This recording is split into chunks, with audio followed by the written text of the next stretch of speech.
So, is it audible? Yes, sir. Okay. So, we are discussing spiritual tourism Yes, as sir. The relevance of spiritual tourism lies in because it gives an opportunity where a person is trying or is making an attempt to find the meaning of his life and attain peace through self-realization and personal transformation. तो spiritual tourism अब कैसे operate होता है?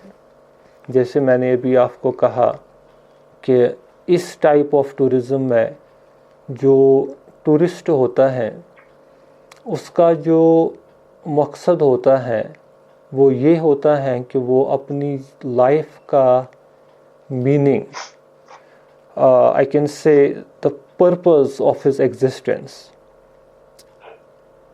और अपनी life का जो उसका मीनिंग है वो उसको डिराइव करना चाहता है ताकि उसको सुकून हासिल हो। तो इसमें कभी भी इंसान में ये ख्याल आता है कि if I am in this world, what is the purpose of my existence? तो ऐसी चीज़ें माइंड में होती हैं जो एक टूरिस्ट को मोटिवेट करते हैं इस टाइप ऑफ टूरिज़म के लिए जो स्पिरिचुअल टूरिज़म कहलाता है। लेकिन अब जो टूर ऑपरेटर्स हैं जो इस टाइप के टूर्स ऑपरेट करते हैं, they have to be very focused on how their tours can achieve that purpose for the tourist।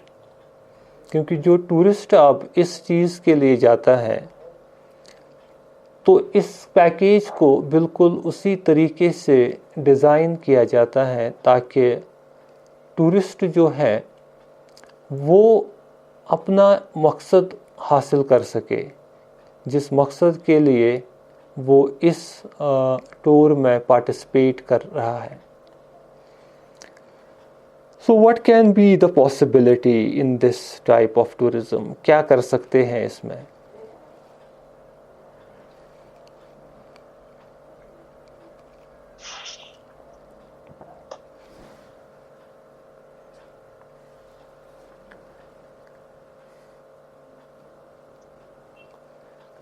जैसे मैंने कहा, personal transformation. Personal transformation means to bring a change in one's own self.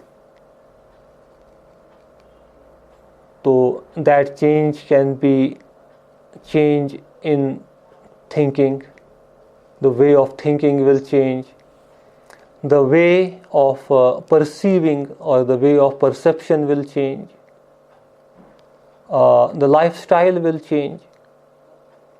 So a lot of transformation can take place by virtue of spiritual tourism, and with that transformation there will be a positive change in that person, and that person can attain peace by virtue of it. Because as I told you that when we talk about the contemporary times, people are experiencing a lot of stress, isn't it? Yes, And sir. to combat that or to mitigate that, people are looking for various alternatives. People are looking for various options. Suppose I can tell you, हाँ आवाज़ आ रही है मेरी? Yes, sir, पहले आप पूरी complete करनी थी ना। हाँ सर वो स्टोरी जो बुक लिखी थी। हाँ बिल्कुल, जो मैं परसों आपको बोल रहा था, तो उसमें हम उस वक्त कहाँ पे पहुंचे थे? सर उसको वो बाबा ने कहा था कि मैं आपको एक चीज बताऊंगा, लेकिन आपको फिर इसके बाद यहाँ से जाना होगा और आपको ये चीज फैलानी होगी। हाँ बिल्कुल, तो जो वो सेज ऑफ सवाना था, मतलब जो उसको मिला था when he was travelling, I mean when he was searching for those sages. Says होता है एक किस्म का सेंट। तो हिमालयाज़ में जब वो सर्च कर रहा था तो उसको जब वो मिला था तो फिर उसने लिया था उसको अपने साथ, और फिर उसको वहाँ पे एक हट, एक कमरे में बिठाया था, और बाकी उसको उसने कुछ नहीं कहा। तो उसको मॉनिटर कर रहा था वो अपने हिसाब से, वो हेड था उनका वहाँ पे उस कम्युनिटी का, वो सेज। तो उसने बहुत दिन इसने उन मतलब जो उनका रहन सहन था उसी हिसाब से ये जो जूलियन था, he was going as per that way. जैसे मैंने कहा कि वो जॉन को बता रहा था कि कितनी मैंने पहली बार जो स्टारी स्काई था, how I enjoyed looking at the sky, although he was often looking at the sky but he had never concentrated on that. मतलब प्रेजेंट मोमेंट में उसने कभी ऐसा नहीं किया था जहाँ से उसने वो एक्सपीरियंस जो उसको हो रही थी स्काई को देख के, मून को देख के। So it was something that was a very fascinating experience for Julian. तो फिर जो उनका सिंपल फूड था, तो जूलियन खुद कहता है कि 5 स्टार डिलेक्स होटल्स में मैं अक्सर जाता था, कॉकटेल पार्टीज़ में, बाकी सारी पार्टीज़ में, लेकिन मुझे कभी ऐसा मज़ा नहीं आया वहाँ पे उस खाने में जो मुझे यहाँ पे इस सिंपल फूड का आया। क्योंकि एक्चुअली क्या है कि जैसे एक ओल्ड सेइंग है कि जो हंगर जो रिलिश देती है फूड को, वो और कोई चीज़ नहीं दे सकता है।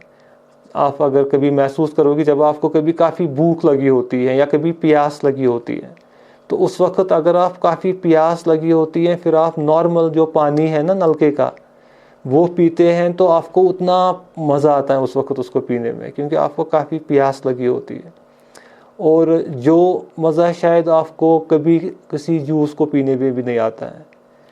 तो इसी तरीके से जब इंसान हंग्री होता है, हंगर होती है, तो उसको जो फूड खाने में मज़ा आता है वो शायद नहीं आता है किसी भी डेलिकेसी में, बिकॉज हंगर उतना रिलिश देता है फूड को। तो ये चीज़ जूलियन ने एक्सपीरियंस किया वहाँ पे जब वो उस सवानास की कम्युनिटी में रहता था। तो फिर वो बोलता है कि एक दिन वो सेज ने मुझे बुलाया अपने हट में, अपने मतलब पास, और उसने मुझे कहा कि मैं इन दिनों आपको मतलब मुझे आपको कुछ सिखाने की ज़रूरत महसूस नहीं हो रही है, क्योंकि मैं आपको ऑब्ज़र्व कर रहा था इतने दिनों, और मुझे लग रहा है कि आपने खुद सीख लिया यहाँ पे हमारे साथ रह के आपने खुद ये चीज़ें सीख ली। लेकिन अब मैं आपको एक बात कहने वाला हूँ, I am going to tell you something. तो इस बात को आपको एक कमिटमेंट करनी है मुझसे कि once you will go back to your place, तो you will share it with others also. तो वो उसने बात जो उसको कही, वो उसने उसको ये कही कि बोला कि आप इमेजिन कर लो, आप इमेजिन कर लो कि एक खूबसूरत बाग है, there is a beautiful garden, मतलब जो काफ़ी ब्यूटीफुल बाग है जिसमें काफ़ी खूबसूरत फूल हैं, काफ़ी खूबसूरत जो ये हैं, मतलब अच्छी तरह से मेंटेन्ड है। तो उसी बाग का एक गार्डनर है, क्योंकि गार्डन को संभालने के लिए होता है गार्डनर जो उसका ख्याल रखता है। तो बोला कि उसी गार्डन के लिए एक गार्डनर है। तो उससे पूछा कि उस गार्डनर का क्या काम रहेगा, क्या रोल रहेगा उस गार्डन को मेंटेन करने में। तो this is the question which he put to Julian. Okay, yes sir. तो जूलियन ने कहा कि सोच के बोला कि वो जो गार्डनर है उसका ये रोल रहेगा कि वो देखेगा कि कहीं गार्डन में कोई वीड तो नहीं आया है। वीड वीड जिसको कहते हैं परगास। सपोज कोई वीड तो नहीं आया है तो वो उस वीड को निकालेगा, ताकि क्योंकि अगर वो उस वीड को नहीं निकालेगा तो क्या होगा, फिर उस गार्डन में पूरा वही फैल जाएगा और गार्डन की ब्यूटी नहीं रहेगी, जो उसकी खूबसूरती है, जो उसकी असली जो उसका जैसे ड्रमन सुई पत अथी तथ ये घास, इसको कश्मीरी में वो बतख घास बाकी चीज़ बोलते हैं, है ना। तो जूलियन ने बोला कि उसका यही काम रहेगा गार्डनर का, क्योंकि वो है ना उसी के लिए, उसी पर्पस के लिए, उसे उस बाग की खूबसूरती को मेंटेन करना। तो उसका ये रोल रहेगा, यूं ही कहीं पे कोई वीड जाहिर होगा वो उस वीड को वहाँ से रिमूव करेगा, ताकि कहीं ऐसा ना हो कि गार्डन में वो वीड उतना डोमिनेंट हो, उतना फैले कि उसकी ब्यूटी फिर नज़र ना आए। तो उसने बताया, उस सेज ने बोला ऐसी ही मिसाल है इंसान का जो माइंड होता है। बोला ये जो माइंड है इसको आप तसव्वुर कीजिए कि ये एक खूबसूरत गार्डन है, और वो जो गार्डनर है आप तसव्वुर कीजिए वो गार्डनर आप खुद हैं। गार्डन क्या है? माइंड। और गार्डनर है सेल्फ, इंसान। तो बोला कि ये जो माइंड है ये उसी ब्यूटीफुल गार्डन की तरह है, लेकिन इसके लिए जो वीड्स हैं जो इसको ख़राब करेगा, इसकी जो खूबसूरती, इसकी जो इनोसेंस, इसकी जो प्योरिटी पे जो हार्मफुल इफ़ेक्ट करेगा, वो है रॉन्ग थॉट्स।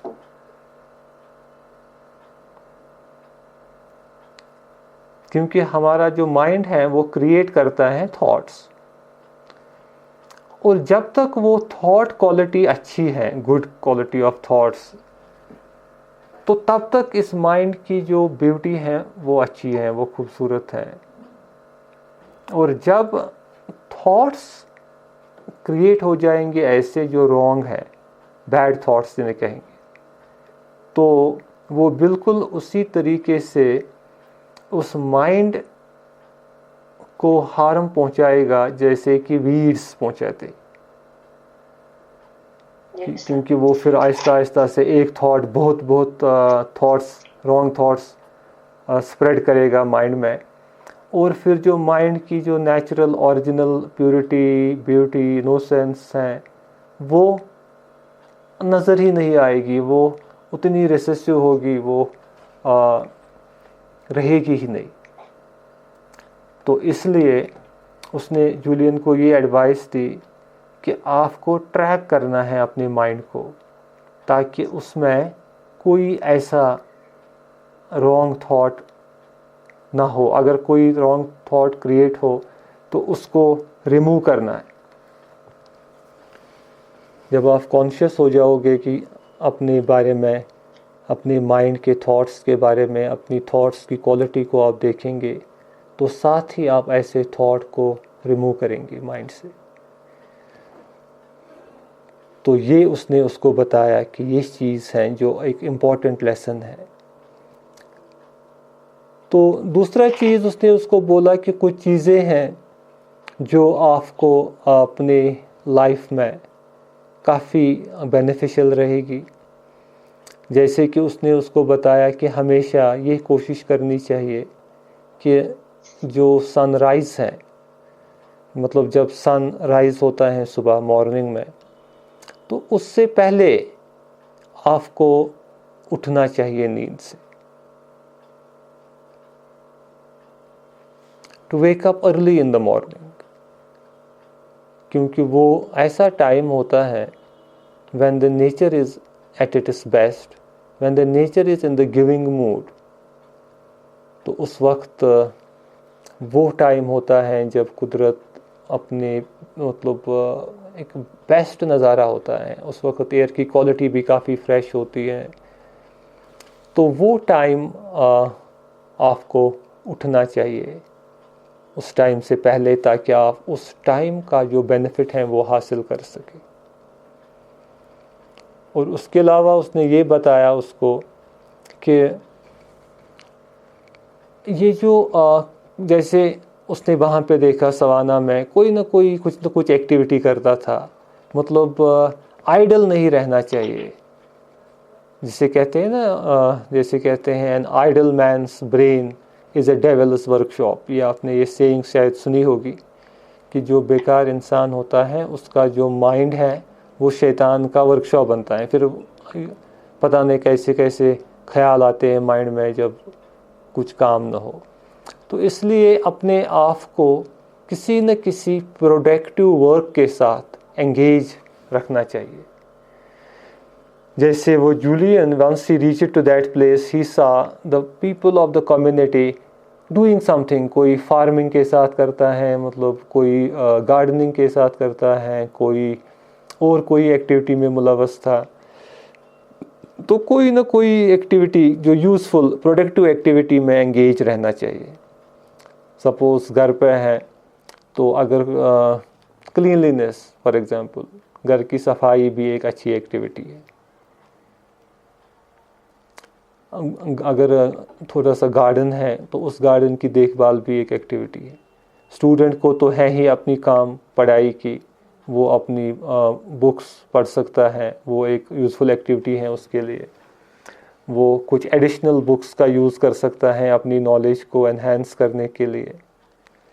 तो वो न्यूज़पेपर पढ़ सकता है, अच्छे आर्टिकल्स पढ़ सकता है। तो ऐसी चीज़ें, मतलब बेकार नहीं रहना है, क्योंकि once a person will remain idle, he can resort to some wrong task also. वो फिर कोई गलत काम भी कर सकता है अगर वो बेकार रहा। तो इससे बेटर है कि to do something, to do some useful work. तो ये उसको एडवाइस दी और उसको बताया जो आप खाते हैं फूड, उस पे काफ़ी, मतलब ऐसा चीज़ खाना चाहिए जो हेल्दी हो और जो ज़रूरी है खाने के लिए। मतलब जैसे for example a person requires a nutritious diet for his survival, for keeping himself healthy, तो उसी हिसाब से खाना चाहिए। ये नहीं कि आप अब एक्स्ट्रा खाओगे बहुत सारा जो आपको खाने की ज़रूरत ही नहीं है, या बहुत कम खाओगे, बिल्कुल ही खाओगे नहीं कुछ। तो इसमें उसको एडवाइस दी कि एक बैलेंस्ड फूड लेना चाहिए जो बिल्कुल जितना नेचुरल हो उतना अच्छा हो। जैसे वो वहाँ पे उसने देखा था कि वो जो नेचुरल और सिंपल फूड खाते थे, तो वो एडवाइस दी उसको उसने। और उसके अलावा उसको ये बात कही कि आई थिंक उसको 8 चीज़ें उसने बोली थी। There are some other things as well which had been advised by the sage। तो ये चीज़ें जो है, एक और बात उसने उसको बोली कि हर किसी दिन आप ये कोशिश करना कि आपसे किसी को कुछ ना कुछ बेनिफिट पहुंचे। Got it? तो बोला कि you should try that every day, मतलब जब आप इनफैक्ट उसने उसको ऐसे बोला कि once you sleep in the evening you think कि what good you did for somebody today. आज आपने किसी के लिए क्या अच्छा किया, चाहे वो छोटी ही अच्छाई क्यों ना हो, कोई छोटा ही हेल्प क्यों ना हो, लेकिन but you should ensure that you should not sleep until you do something good for anybody। For example, उसमें ये भी हो सकता है कि आप सड़क पे चल रहे हैं और सड़क पे कोई पत्थर है बीच में, जिस पत्थर को आपने हटाया वहाँ से, छोटा ही पत्थर क्यों ना हो, क्योंकि आपने सोचा कि अगर कोई अंधेरे में या दिन में भी वहाँ से चलेगा और वो उसको नहीं देखेगा, वो गिर सकता है, उसको लग सकती है। तो इस इंटेंशन से आपने वो पत्थर साइड में रखा। सो ये भी एक अच्छाई काउंट करेगी। This will be also something, some goodness that will count for you today, right. तो इसी तरीके से, या फॉर एग्जांपल घर में आप हैं और आपने फॉर एग्जांपल अपने आपकी मदर कुछ काम कर रही है और आपने उसके काम में थोड़ा सा हेल्प किया, या आपका ब्रदर कुछ कर रहा है उसको थोड़ी सी हेल्प की, या सिस्टर कुछ कर रही, तो या इवन आपके नेबरहुड में कोई है, उसको सपोज कुछ वहाँ पे आपने उसकी थोड़ी सी हेल्प की, तो कुछ भी जो भी आपको लगे, लेकिन इंश्योर करना कि एटलीस्ट आप हर दिन किसी न किसी के लिए कुछ न कुछ अच्छा करें। तो जस्ट थिंक अबाउट इट। तो ये ऐसी बात उसको बोली। तो उसके अलावा उसको ये बात बोली कि हर दिन आप अपने आप को, मतलब जैसे जिसको कहते हैं self introspection. Self introspection means कि आप ये सोचते हैं शाम को सोने से पहले कि कहीं मुझसे कोई चीज़ गलत तो नहीं हुआ। तो कहीं कोई चीज़, मतलब जाने अनजाने में, इंटेंशनली और अनइंटेंशनली कोई चीज़ गलत तो नहीं हुआ मुझसे। तो अगर हुआ तो उसको एक्नॉलेज करना है, मतलब अपने माइंड में रहेगा कि ये चीज़ मैंने मिस्टेक की यहाँ पे, ताकि अगले दिन वैसी गलती फिर से न हो जाए। उसको दिन ब दिन अपने आप को इम्प्रूवमेंट करनी है। सपोज फॉर एग्जांपल कभी किसी को गुस्सा आ गया और उसको लगेगा कि मुझे अननेसेसरली वहाँ पे गुस्सा आ गया, और शाम को उसने सोचा ये चीज़, सेल्फ इंट्रोस्पेक्ट किया, और फिर अगले दिन अगर ऐसी सिचुएशन हो तो वो ऐसे रिएक्ट ना करे उस सिचुएशन में जैसे उसने पहले किया। तो that suggestion he gave to him. तो उसने उसको बताया कि once you will start doing these things, once you will start working on these things, then what will happen, your thinking will change. Got it? Your मतलब उसमें क्या होगा, your approach to life will change by this. तो ये चीज़ें कह के और उसको बताया, हाँ मॉर्निंग में मतलब हमेशा नेचर के साथ थोड़ा सा टाइम स्पेंड करना चाहिए। जैसे कि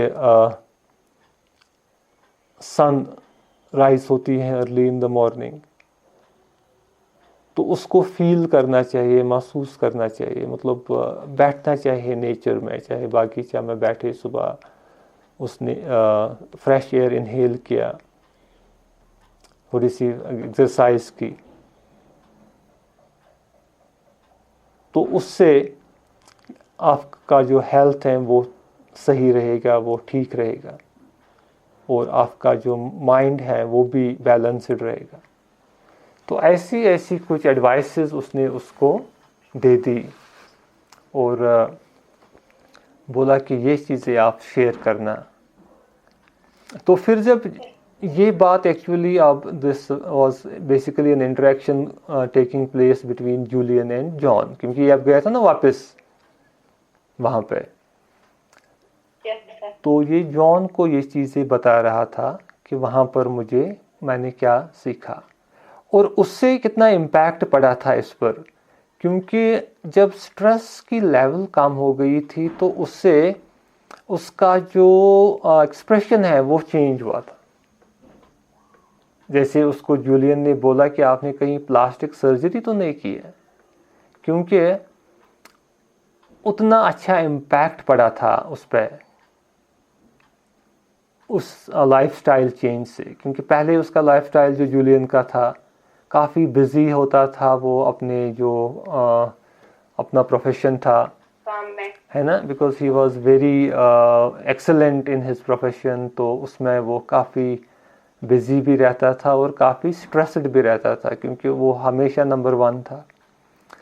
तो अब वो चीज़ें जो हैं उसके लिए इरेलीवेंट बन गई, क्योंकि लाइफस्टाइल चेंज जो है, जो उसके जो थिंकिंग पैटर्न है उसमें जो तब्दीली आई, तो अच्छा ऑटोमेटिकली उसका जो वो लाइफ जो उसने छोड़ी अब, क्योंकि उसने अपना लाइफस्टाइल कंप्लीटली चेंज किया, तो ये चीज़ें अब उसको इरेलीवेंट लगी। अब उन चीज़ों की रेलेवेंस उसको महसूस नहीं हो रही थी, बिकॉज ही, जैसे मैंने आपको परसों एक असाइनमेंट दी थी कि आप you can track some moments of your life. वालेकुम अस्सलाम सर। हाँ इस करो नहीं कहा था करीम क्लास।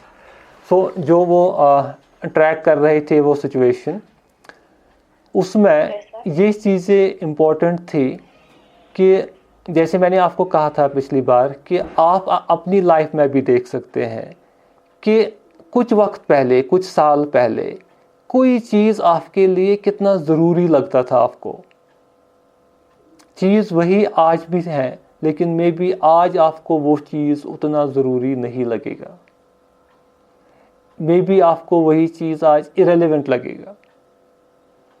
मे बी आप अपने पेरेंट्स के साथ भी अगर बात करेंगे, उनको आप बोल सकते हैं कि क्या कोई ऐसा चीज़ था बचपन में, कोई चीज़ जिस पर मैंने बहुत रोया है जब मुझे वो टूट गया या मुझे नहीं मिला।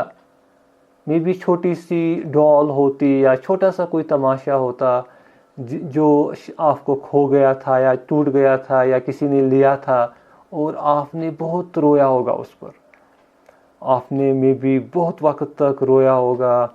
और तो वो चीज़ अगर आप आज सोचोगे, आप बोलोगे कि ये क्या, ये तो था ही नहीं ऐसा कुछ जिस पर मुझे इतना रोना था, ये उतना ज़रूरी चीज़ ही नहीं था, isn't it? लेकिन उस वक्त जो आपकी कैपेसिटी थी, आपकी जो थिंकिंग थी, आपके सोच ने उस वक्त उस चीज़ को बहुत ज़रूरी आपके लिए बनाया था, तभी आपने उतना रोया, तभी आपको उस चीज़ का उतना महसूस हुआ। और आज आपका सोच चूँकि डेवलप हो गया है और आपका सोच आज उस चीज़ को वो इम्पोर्टेंस नहीं देता है। आज अगर वो चीज़ मिसप्लेस हो जाए, टूट जाए, आपको शायद कोई फ़र्क ही नहीं पड़ेगा। तो ये एक्चुअली है परसेप्शन। तो हमको जितनी नॉलेज यहाँ पे हम विस्डम के साथ रिलेट करेंगे, जितनी हम में विस्डम डेवलप होती है, उतना हमारा जो परसेप्शन है लाइफ की ओर, चीज़ों की ओर, वो चेंज होता है। फिर जैसे जूलियन के केस में हुआ, अब जूलियन के लिए पहले जो प्रोफेशन कितना इम्पोर्टेंट था, जो वो फ़ी चार्ज करता था, पैसा कितना इम्पोर्टेंट था, जो फिर उस पैसे से वो चीज़ें लाता था, वो चीज़ें कितनी इम्पोर्टेंट थी। जैसे मैंने फेरारी कार उसके लिए जिक्र की, तो पहले he was attracted to those things, but now that Ferrari has no importance for him. So even the title of the book जो है वो यही है, The Monk Who Sold His Ferrari. So that is actually how the perception changes with once a person becomes wise. तो wisdom के साथ perception change होता है। तो आप देख सकते हैं कभी क्या होता है, कभी मामूली चीज़ पे, इवन आप अक्सर देखते हैं, न्यूज़ में भी सुनते हैं, न्यूज़पेपर्स पर भी पढ़ते हैं, कभी भाई अपने भाई को मारता है। Even you might have heard the incidents, मामूली सी ज़मीन पे होता है, वो थोड़ा सा उनको तनाज़ा और उस पर एक अपना भाई अपने भाई को ही मारता है। कितने केसेस ऐसे होते हैं।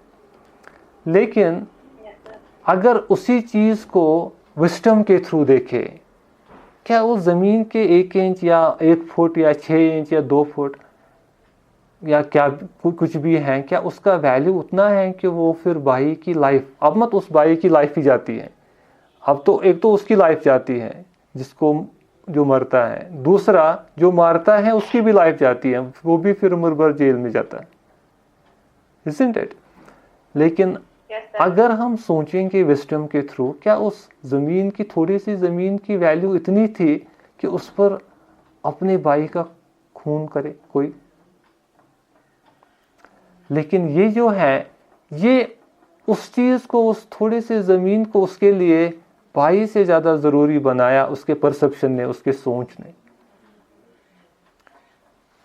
जो परसेप्शन उसका सही नहीं था, क्योंकि ज़मीन तो वैसे भी अगर नॉर्मल डेथ भी होती है, किसी को कुछ भी हो, वो वहीं पे रहता है। ये एक मौलाना साहब एक वाज फरमाते थे, तो वो कह रहे थे कि उसका एक साथी था, वो साउथ अफ्रीका में मतलब गया था, जैसे जाती है ना जमात, तबलीगी जमात, तो उसके साथ वो गया था साउथ अफ्रीका, क्योंकि बोला इतना कि साउथ अफ्रीका क्या और कोई कंट्री का उसने जिक्र किया, तो बोला उस कंट्री में क्या था कि वहाँ पे वो, अब उसने देखा एक जगह एक बहुत बड़ा घर था, मतलब एक बहुत बड़ी बिल्डिंग थी, तो वो हैरान हो गया, क्योंकि नॉर्मली उसने उतना बड़ा मकान या बिल्डिंग, रेजिडेंशियल हाउस नहीं देखा था। उसने बोला कि ये क्या है यहाँ पे? जो उसके साथ था उसने बोला ये एक यहाँ का बहुत बड़ा एक ताजिर रह चुका है, उसी का घर है, तो बड़ा बिजनेसमैन है, तो it is the house of one of the biggest businessman of this place. तो बोला फिर उसके आगे वो बढ़ा, तो वहाँ पे उसने एक ग्रेवयार्ड देखा, क्योंकि तो फिर जो ग्रेवयार्ड थी, वहाँ ग्रेवयार्ड पर ग्रेव एक थी, तो जो उसको आदमी साथ था बोला जो आप घर देख रहे थे वहाँ पे, तो ये उसी की ग्रेव है, यहाँ पे कब्र है, क्योंकि वो गुजर चुका है।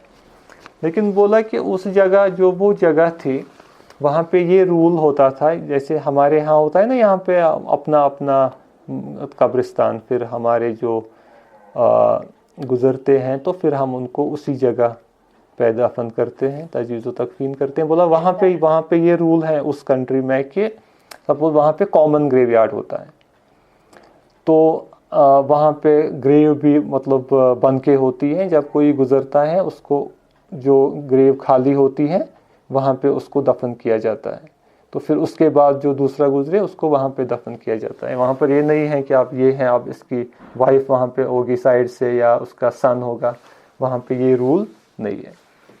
तो बोला कि उसके जो दूसरे एडजेसेंट उसके साथ जो ग्रेव हैं, फिर उस आदमी ने उसको उसकी स्टोरी भी बताई। बोला ये जो साइड में दूसरी ग्रेव है, ये एक आदमी था जो यहाँ वहाँ पे वो जैसे होता है ना वो ट्रैफिक बीट, जहाँ पे वो ट्रैफिक पुलिस साइड दिखाता है गाड़ियों को, तो वो थोड़ा उसको ऊपर छत भी होता है। तो बोला इस बीट पर एक आदमी रहता था, एक सिंपल आदमी, जिसने कभी अपने लिए कोई प्रॉपर्टी नहीं बनाई, मतलब वो दिन भर काम करता था, कुछ हल्की फुल्की मजदूरी करता था, तो फिर वो शाम को इधर ही उसने कुछ कम्बल लेके इधर ही सोता था, इसी बीट के नीचे। तो बोला ये जो ग्रेव है ये उसी शख्स की है जो इस बीट पे रहा करता था। तो बोला क्योंकि कुछ दिनों के बाद फिर इसकी डेथ हो गई, तो इसको इसीलिए यहाँ पे दफन किया गया।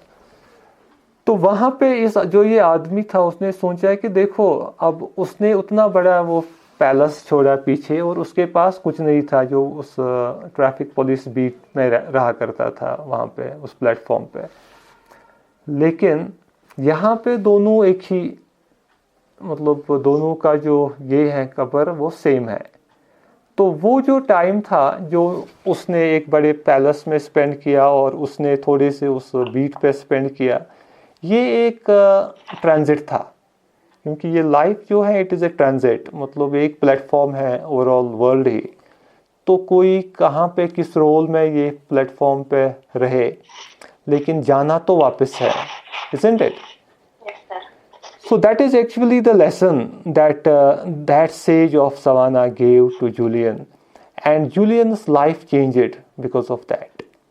तो यही है, इसी के बेसिस पे हमारा जो ये पीस टूरिज्म है, ये it is this becomes the base for designing such packages, which we will be discussing in our coming topics. कि how we can, this type of tourism can change the perception of the person, और perception जब change हो गया तो सब कुछ change हो गया, right? Yes, sir. So I think now you will write on this whatever you have understood based on this topic. You will try to put it in your own words, ठीक है? So that Yes, sir. you can add your some experiences to it, and then we can have a good discussion about it. तो फिर उससे learning teaching process है वो ज़्यादा effective बनती है उस चीज़ से, ठीक है? Yes, sir. So that is all for today. Take care. Sir Saqib ने कहा तो उसको ज्वाइन ही नहीं हो रहा था। अच्छा, पता नहीं क्यों? सर पता नहीं, शायद नेटवर्क इशू था। अच्छा, हाँ, क्योंकि एक्चुअली मैं आज